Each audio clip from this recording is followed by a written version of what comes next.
Ceiling fan blowing cold breeze on your body. I can't tell you really what it is, but you got it. Makeup in the morning, you got dresses in your closet, but you grab them tights, you in love with being modest.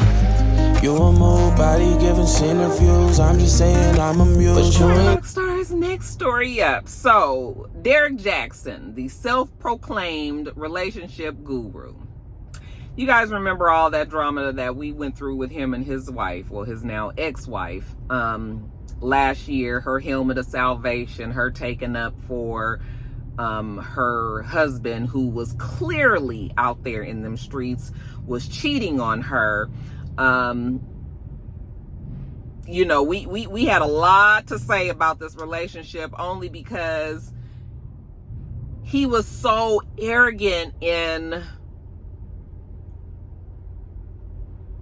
you know, he kind of admitted that he was cheating. He admitted that he was cheating, but him and his wife, you know, his wife was going to stick beside him.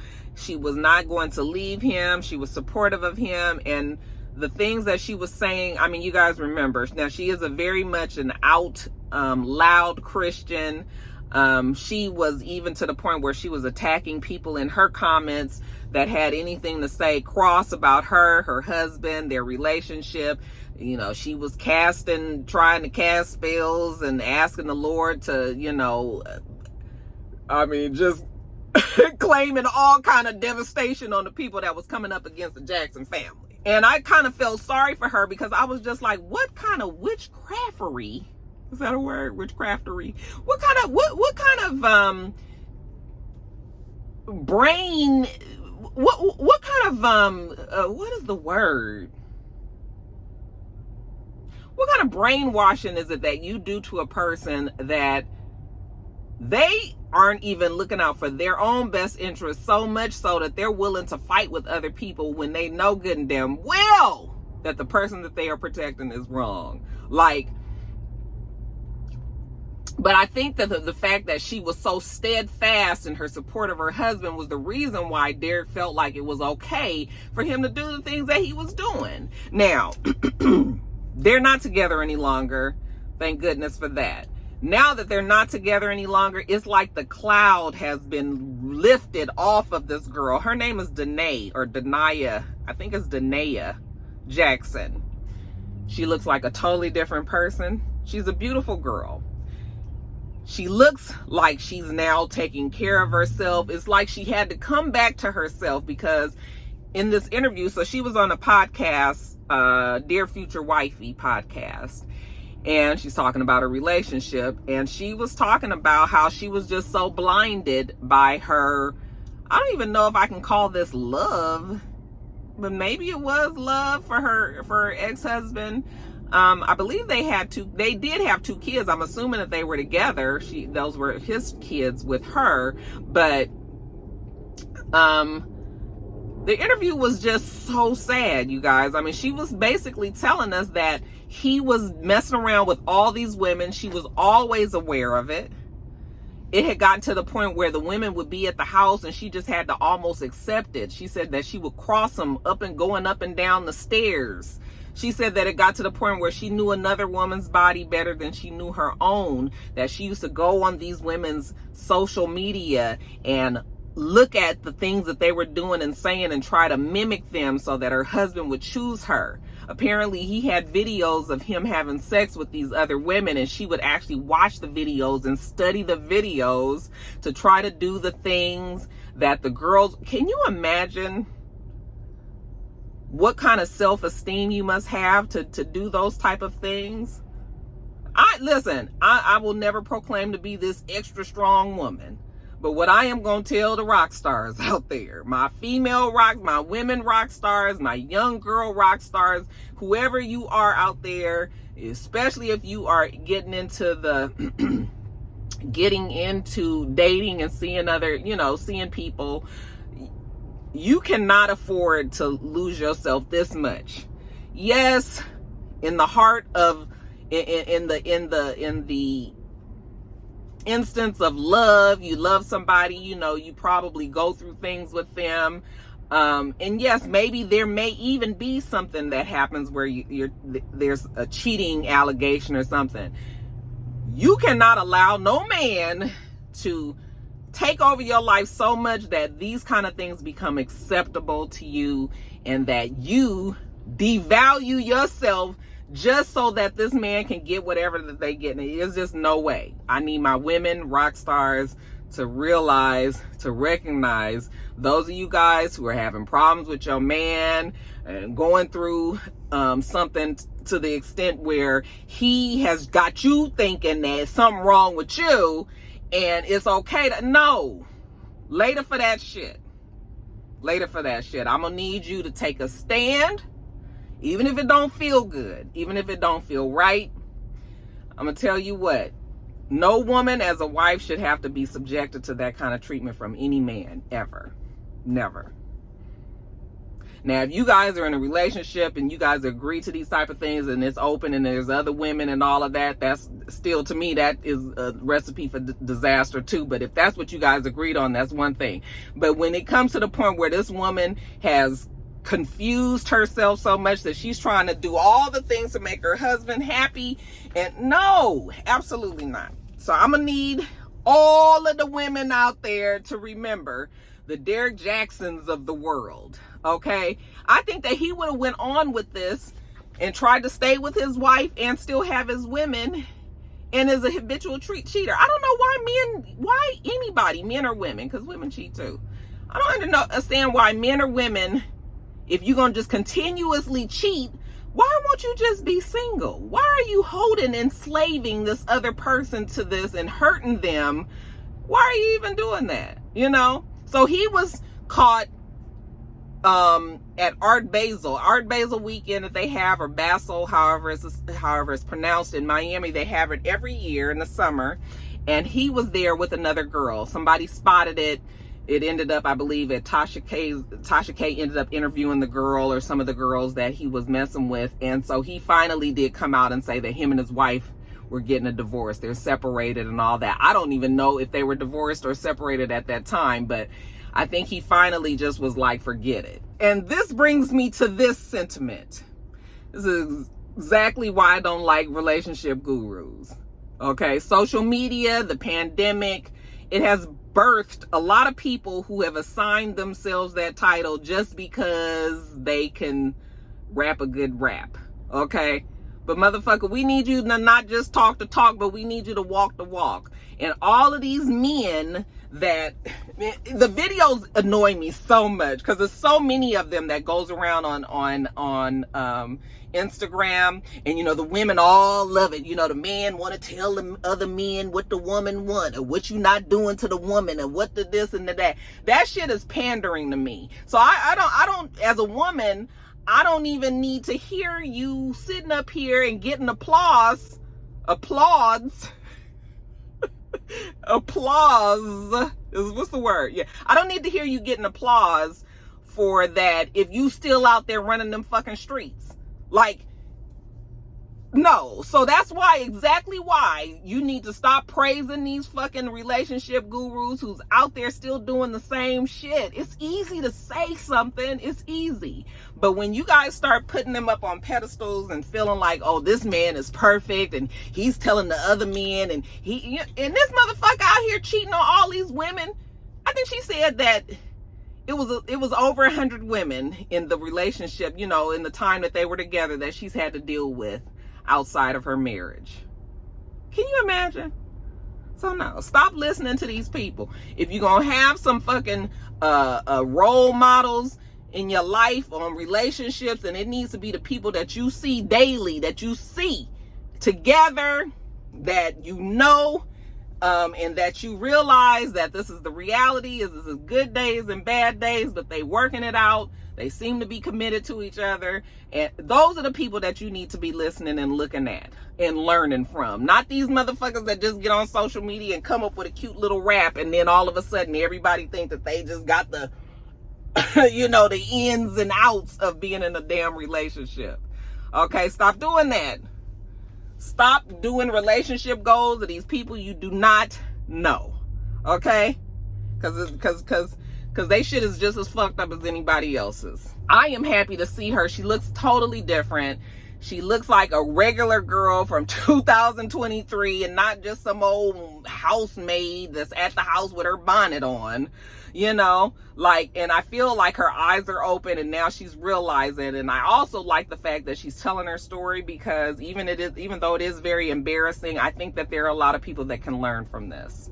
Okay, because she's very matter of fact when she tells her story. Yes, there are some people that's just gonna say, you stupid, you stupid, you stupid, but there are other people that are like myself that are just glad that she has pulled herself out of that, realizes her worth, and ain't dealing with that shit with Derrick Jaxn no more. I ain't never liked Derrick Jaxn. Now, something about him, what was that other one that was LaToya Luckett's? He ain't around no more, but he was another one that I had a good side eye for. I wasn't really sure about him either, child.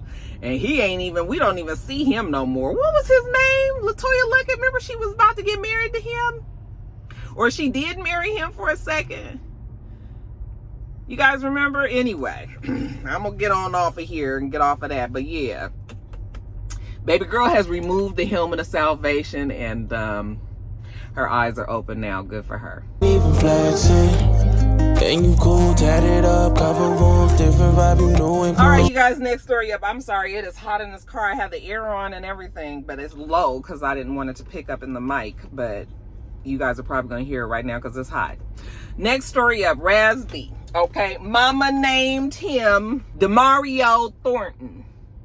I was like, where RazB come from for Demario Thornton? Anyway, you guys know that RazB has been maintaining for many, many years. I think they said he came out with this in 2007, telling us that Chris Stokes and Marcus Houston had groomed him, groomed B2K, had molested them, did a lot of things to them that was bad, and was responsible for even RazB's current mental stability. Like, he's always maintained that Chris Stokes and Marcus Houston, not only was Chris Stokes messing with Marcus Houston, but also with the rest of the boys from B2K, and how, you know, just how toxic that whole environment was. Okay, we've been hearing this for years. It got so to the point that when B2K decided that they were going to get back together to do this millennial tour, we were wondering if RazB was going to participate, because he was the only one that seemed to kind of be distant from the rest of his group members. But they was able to get RazB back, and it was just like, okay, we got all four of them back. They about to go on tour. They're going to make some good money, the Millennium Tour, like all of that, right? And it even got so bad that RazB had them removed, like told them that he was not going to do the concert if Chris Stokes was even on the grounds of the venue of the concert. Like, he couldn't even be there. If he was there, RazB didn't even want to see him, didn't want to happen. And I think he ended up seeing him and had like a full meltdown. Okay, so this has been the story, and we have believed him. We have believed him. Okay, well, now fast forward to just last week or so, RazB has decided to tell us that it didn't happen. The things that he said about Chris Stokes were not true. I'm going to read the statement that he put out. I'm a made man. Here goes the truth. Mature grown Demario after countless counseling. So he's saying that the reason why he's finally coming clean is because he's had counseling, and now he's mentally in the space where he's going to tell the truth. He said, I was abused by brother and others. They all used and abused me like a rag doll. By the time my cousin took custody over me, I was a mess. He was not my enemy. I focused all my pain, frustration, and anger built up from my past and took it out on my cousin, and I never understood why. Maybe because B2K broke up and he was no longer in my life. Chris was never my pain. He was my protector, my peace, and my friend. People like Steve and the terrible things in Cleveland I told him about, Ricky forcing me to do things, those are the things I should have dealt with. Like all the monsters in my life that actually did these things to me. Chris was never that guy I made the world think he was. I remember why my cousin fought so hard to save me because I needed Chris. And then I attacked the only person who helped me. It's time to let the world know the truth. Love you, my cuz. Chris, I pray you continue to be my peace and protector. I miss you. P.S. Marcus Houston has always been my favorite artist. Immature all day. So that to me sounds like a full recant of what he said about Chris Stokes, about Marcus Houston.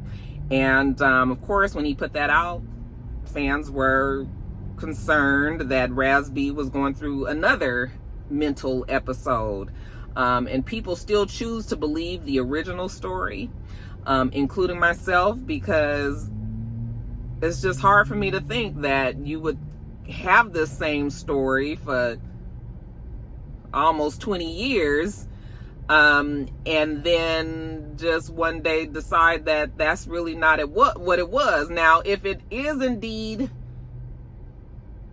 I don't know, I can't even say if it is indeed true, because I mean, we've had other people. It hasn't just been RazB that has said things about Chris Stokes and Marcus Houston. There have been other people that have said things as well. So was everybody lying?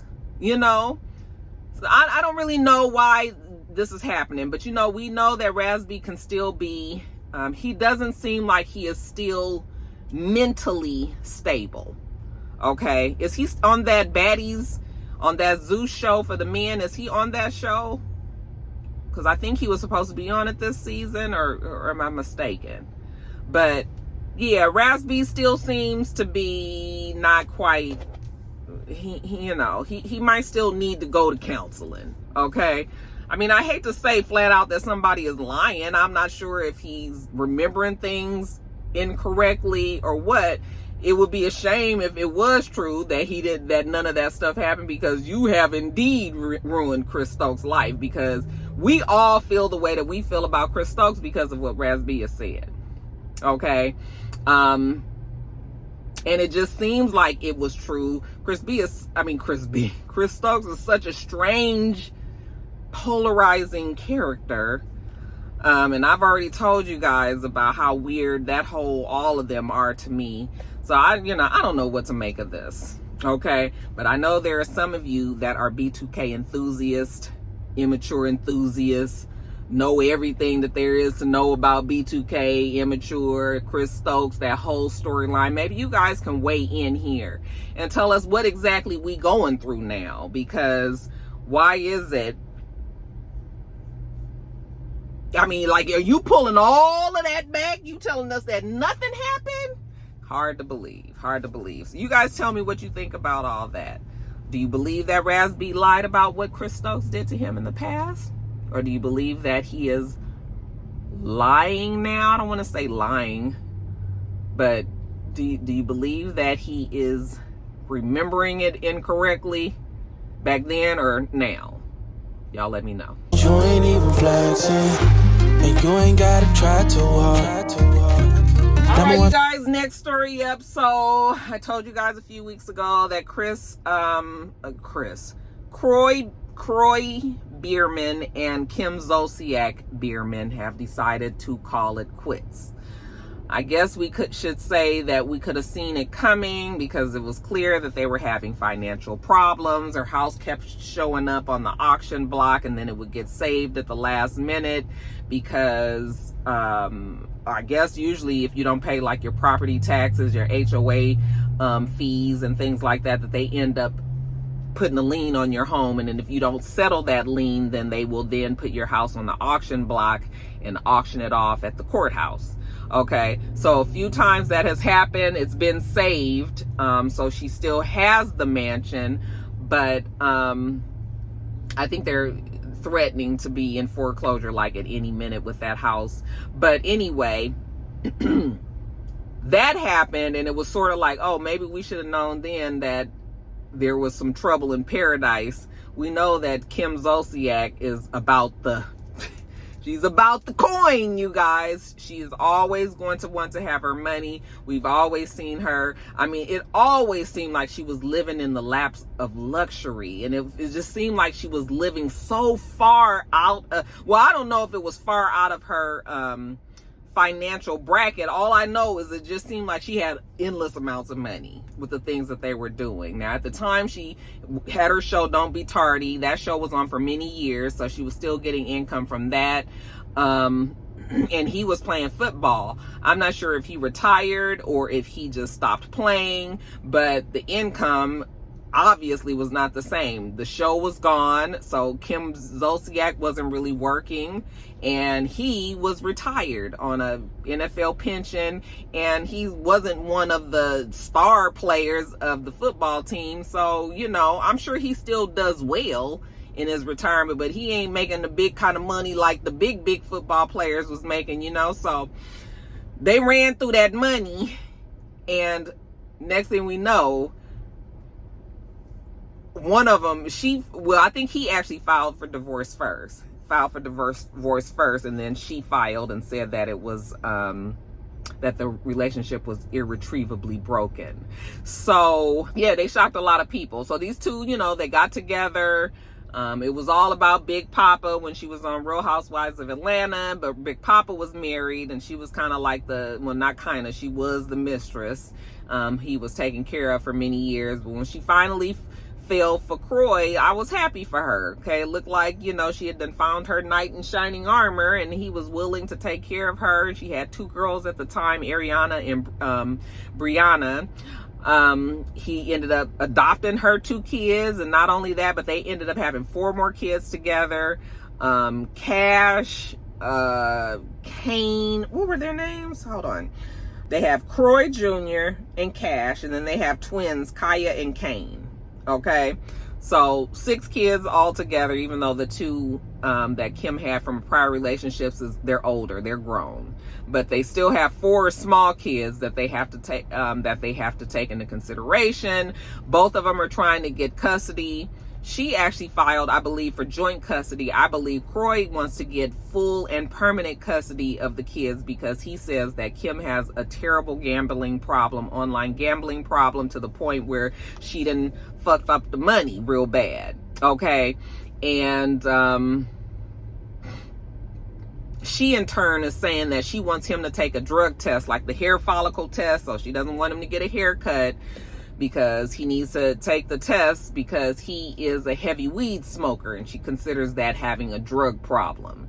I don't think smoking weed, we would say, is a drug problem. Okay, but a lot of people who don't smoke weed probably feel like maybe it could be considered a drug problem. But I mean, fuck, weed is legal pretty much everywhere. I mean, it's not here in Georgia, but that don't mean that people still have their vices, you know, and they still gonna do what they gonna do. So Kroy is a weed smoker. She says that he's drug addicted and that he needs to be tested. So this is when you start pulling out the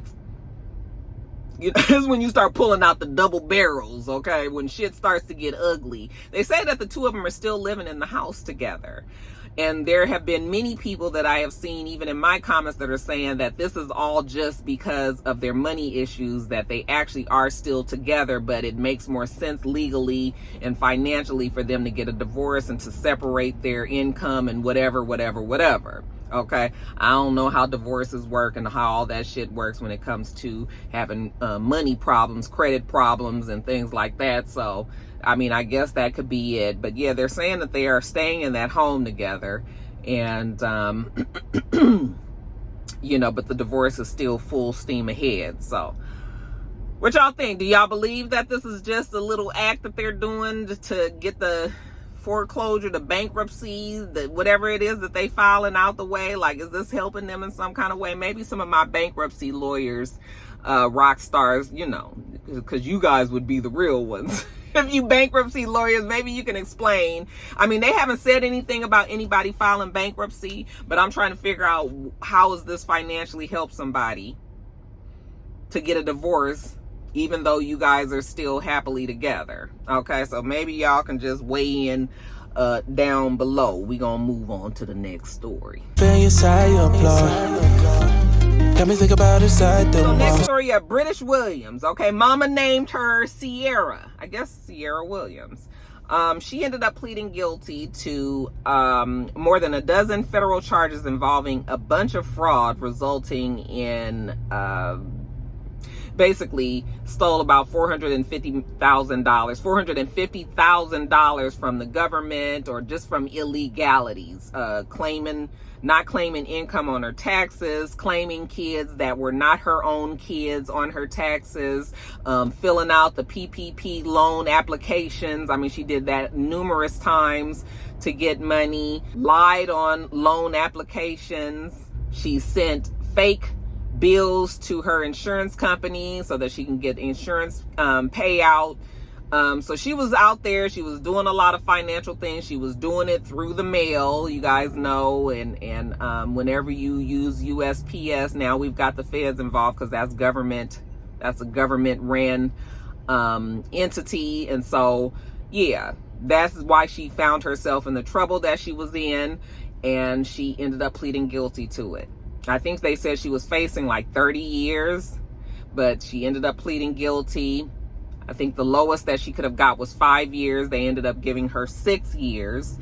And, you know, she said that she put out a statement saying that she wasn't ashamed about what she had done at the time. It was because she needed it, you know, that she has lived a life and she's learned a lot of things. And, you know, she's proud of the woman that she is today and the mother that she is today. And, you know, whoop-de-woo. She gonna do these 6 years, however she got to do it, get it out the way, close this chapter of you know, the book of her life, and move on with things.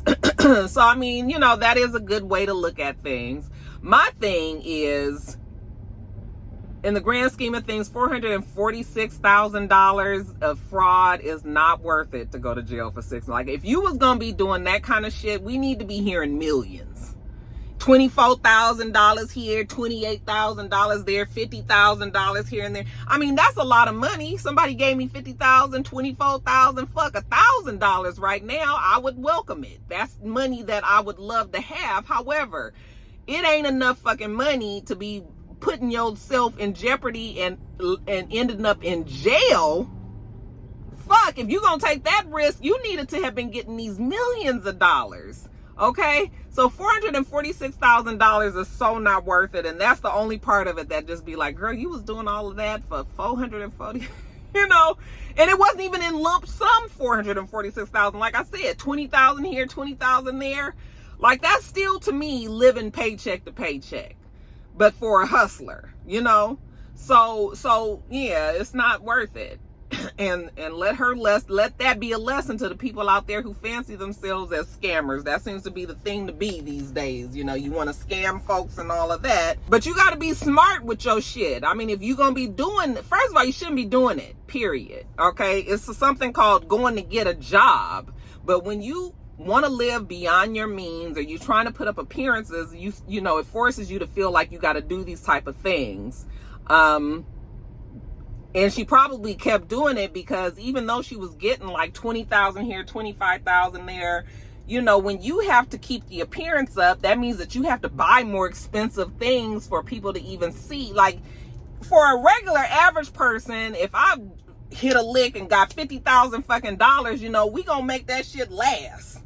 But if you are a person that needs to look like you have it even when you don't, then you end up buying shit that's way more expensive just so that you can look a certain way. And that means that it forces you to have to keep doing it and keeping it up and all. Not saying that people that ain't really got access to money don't do it as well, because, you know, people take those chances. But what I'm saying is, I could see why she just kept on doing these little bits and pieces and shit, because she needed it still. $20,000 ain't gonna last you when you buying a $5,000 fucking dollar purse, you know, and you buying $2,000 shoes because you got to go to this thing for basketball wives and you got to look a certain way and all of that, you know. So yeah, it's you know. But I mean, she said she learned her lesson and she gonna do what she got to do, and then she gonna move on. This is federal time, so she's gonna do most of that time. You know, she might get a little bit shaved off, but federal time, she's gonna do the full thing. I don't know whatever happened with her trucking. Remember, she had that trucking school that she was starting up. I don't know if she still has that going, but yeah, 6 years for old girl. Let me see if I have the official. Did I type up the official charges that she had? No, I didn't write down the official charges, but most of it is because of fraudulent activity, whether she was applying for shit, doing shit with the IRS, anything that you doing with the government. If the government is involved, baby, they gonna give you enough rope to hang yourself. Trust me, the government is not stupid. They just got other shit to do. But when they get back around to you, then you realize that you wasn't getting away with shit, So, it pays to just kind of try to do right to begin with. I know that the temptation is out there, especially with them PPP loans, and when everybody, when the pandemic hit, and it just felt like it was free money out there for everybody. But it's coming back slowly but surely. It's coming back to bite people on their ass.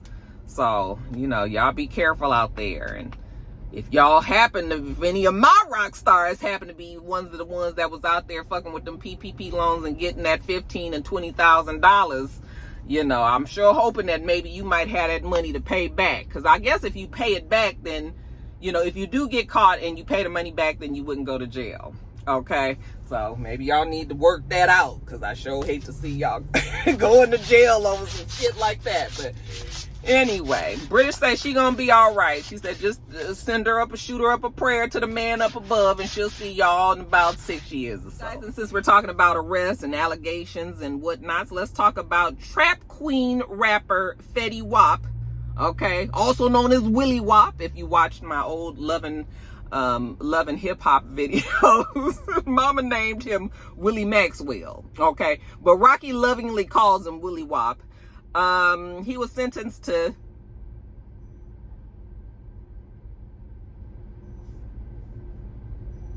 oh, wait a minute. He was sentenced to 6 years in jail. I'm not sure if British was sentenced yet. I think I was thinking about it. British going to jail. But in my mind, I think I was mixing the two stories up. So just take that 6 years out of British and let's put it over here on Willie Wap. So he pled guilty, and let me get to the right story. He was sentenced to 6 years in federal prison. Back in August of 2022, he pled guilty to running like a drug racket. Okay, he was basically selling crack, cocaine, heroin, fentanyl, like street level fentanyl. He was dealing all of that during the pandemic. Apparently money got low for him during the pandemic. And so he didn't go fill out the PPP loan application. What he decided to do was get 220, over 220 pounds of drugs and sell it in the Long Island area. I think I told you guys about this, when he was arrested. But yeah, this the same car, just keep on driving back and forth. I done seen that car 4 times. What is going on? They scoping out the place? Do I need to leave McDonald's? Like, what's happening here? But anyway, he was originally arrested October 2021. He pled guilty 2022. They ended up arresting him and putting his ass in jail, I think in October of 2022, because he was caught on FaceTime threatening to kill somebody with a gun. Okay. And so they went on, I guess that was a violation of his probation or his parole. And so they put his ass in a jail, and he's been there ever since. And now he has pled guilty. So he is going to be looking at 6 years federal prison time. Same thing like what I told you guys with British. He's going to be there pretty much the full time. Not only was he selling these drugs, the reason why it's federal time is because they were driving it across interstate lines. Apparently he was getting the drugs from the West Coast, bringing them all the way over to the East Coast, to New York or the Long Island area, like I said. And so that's where the government, they were sending drugs in the mail too. So that's where the government came in. Yeah, so 6 years for him. Which actually don't seem like that long when you're running a drug racketeering unit, but I mean, 6 years, look, 6 days in jail would be, I wouldn't survive it. Like, I am so not jail material. I'm too scary. Like, I wouldn't even know what I'm supposed to do. So when, you know, if you know that about yourself, nigga, do the shit right, and so that you ain't even gotta think about stepping foot into somebody's jail. Cause I don't know. I'm telling you, I would never make it. I wouldn't make it in jail, child. I just know I wouldn't.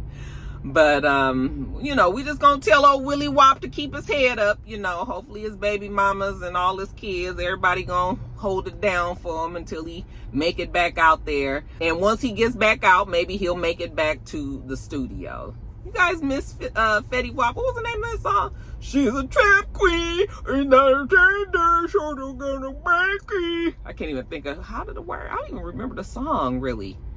She's a trap queen. She's a trap queen. Why I keep doing that one line? She's a trap queen. I can't think of it, you guys, but y'all know that's the one. That song, that's what I'm talking about. Words got deep, it's like a swamp. Making me better, you hotter than then lastly, you guys, because the sisters is doing it for themselves, shout out to Riri. That was a Aretha Franklin song, wasn't it? Sisters are doing it for themselves. That was doing it. That was that Cher and Aretha Franklin? It was 2 people. It was Aretha Franklin and somebody else. What the fuck is going on? People is running this shit. I need to... What is happening in this damn parking lot? Do a bitch need to be running too? Let me get the fuck up off of here. But anyway, what I was gonna say is Color Purple. They released a trailer. It's loaded with the celebrities, honey. We did not know, or at least I didn't know, that Halle Bailey is playing Nettie. And we have Fantasia Barrino playing Celie. It's pretty much a remake of the play. You guys remember Oprah Winfrey was a producer for the play on Broadway for Color Purple, so it's a musical. So they're re-releasing it. I mean, they're remaking this movie, and it's going to be a musical. So we've got powerhouse people that will be singing. Like I said, Halle Bailey. We've got Fantasia Barrino. We've got Taraji P. Henson, who sings as Suge Avery. We have Danielle Brooks, I believe, is going to be playing Oprah Winfrey's character, Harpo. We've got Sierra is going to be playing my name is Agnes. What? Squeaky. I think Sierra's gonna be playing Squeaky. Yeah, it is going to be a big deal. A lot of big names in the movie. Like I said, it is going to be coming out on Christmas Day. And me and my family definitely will be going to go see that. Mr. is excited about seeing the movie. So am I. So yes, make sure, like Oprah said, everybody put their lavender or their purple on and wear that to the theaters in support of the movie. And it will be coming to a theater near you Christmas Day. Also, since we're talking about movies that are debuting on the 26th, which is, what's today? Today is the 25th. Tomorrow, the 26th, will be the world premiere opening for Little Mermaid. Okay, this is the live action version, and it will be starring Halle Bailey. Now, this is definitely that girl's time. Okay, and something about her spirit seems so genuine and sweet. I just really love her. So I'm excited for this movie. I mean, she was the perfect person to pick for this Disney thing because she just seems so princess-like. Am I the only one that gets that? Not only that, but her voice is phenomenal. Like, I had for real chills when she sang. When they showed her, she had sang at Disneyland, and just her singing that song, I want to be where the players are at. That's not what she says, but there's a video going around where the girl is singing it with different words, and it's stuck in my head. But anyway, just watching her sing that gave me chills. Her voice is so pristine, so pristine, even more so than her sister. Like, she has it. They both have beautiful, spectacular voices, but that Halle's voice is just a tinge bit different. It's the same with the Campbell sisters, Erica and Tina. Honey, Erica has a great voice as well, but honey, that Tina's voice is, and it's too bad because Tina crazy, but that Tina's voice, baby, you ain't, when you hear her sing, especially if you hear her sing live at church, and honey, when that special anointing come down, baby, you ain't heard nothing like it. Oh, that Tina's voice, it'll just, honey, it'll save your soul. I'm not lying. Okay. But anyway, yeah, so I'm happy for her that her movie is coming out. I thought I was going to go see it with Jada this weekend. We probably won't see it this weekend, but we are going to go see it, you know, because Jada's out of town. That child stay traveling. That girl loves to be on the go. So, but when she gets back, we'll be going to go see it. But you guys make sure that you guys support as well. It's important that this movie does well, because I've been seeing all the slick and sly little shit that people have been saying about Little Mermaid, and because it's a black lead, that it possibly wouldn't make the box office numbers. But you know, whenever you got to say shit like that, you know, black people, we gonna come through in a pinch. Okay, so I think it's important that everybody supports this movie. It has to happen, and we gotta put them record numbers out there. Okay, so congratulations to all of my black ladies out there. It's the fist pump of righteousness for that black girl magic. Y'all just ain't gonna get enough of us now. You with a big stepper who chasing a cheddar. All of these women, they not on your level. All right, guys, let me get off of here. I've been at McDonald's the longest. It's been shit going on. I don't really know. I need to get my ass home. Plus, my animals are at the house probably wondering where they mama at. So, it's getting on off of here, you guys. We do this every single week. So make sure that you thumbs up the video, comment, and subscribe to this channel. And make sure you come back. But you ain't even flexing. But you ain't even flexing. But you ain't even flexing. Until next time, Roxstars. Bye.